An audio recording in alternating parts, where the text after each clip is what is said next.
BBL 851, turn right, heading 180. 14 Papa, turn right 245, report localizer established.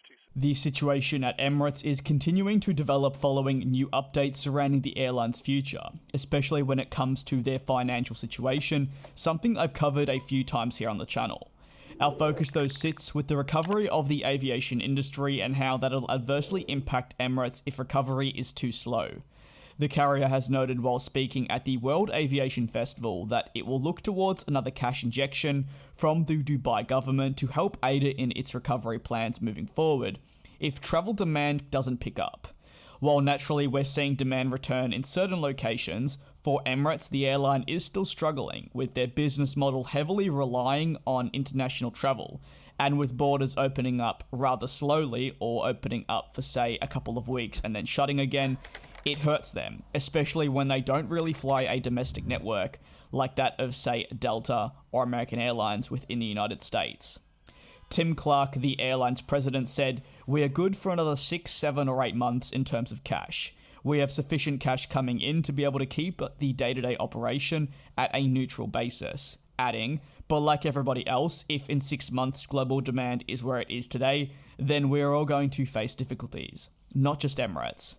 The carrier has remained largely optimistic for some time now that they would be able to get all their aircraft back in the sky sooner rather than later. This includes the return eventually of a total of 100 plus of the world's largest passenger planes, that being the Airbus A380 aircraft. With a capacity naturally unlike any other aircraft, it means that alarm bells start to ring over whether or not they'll be able to fill their aircraft on routes during a pandemic recovery, if you will. Naturally, travel will of course increase. However, that does not necessarily mean that it will be smooth sailing, and that they'll be able to fill their 500 plus seater Airbus A380s on every single route. Tim Clark remains confident though that their balance sheet is strong and they won't struggle too much as time goes on. But naturally they are already currently preparing for the worst case scenario, which is where they'd have to head to the government and make specific recommendations that would allow them to raise cash and in addition raise debt. For Emirates, they have been part of the lucky few airlines worldwide, if you will, that still have received the government and state aid more specifically, that allows them to secure their place within the industry for the future. Whereas some other airlines have lost that support during this pandemic from their governments, like that of Norwegian and more. I'm sure Emirates, while of course could be struggling in 6 months' time, will definitely be counting their blessings knowing that they have the government that has been right by their side.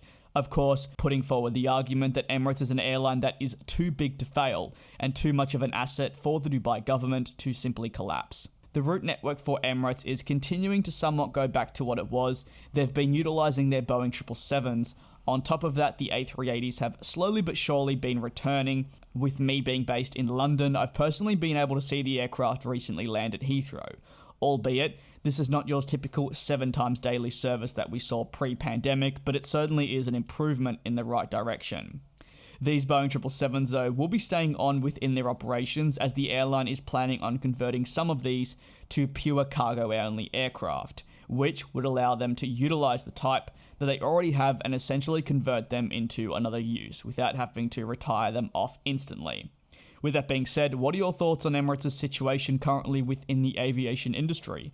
Feel free to drop it in the comment section below, and like always, thank you very much for the continued support, and I'll speak to you tomorrow.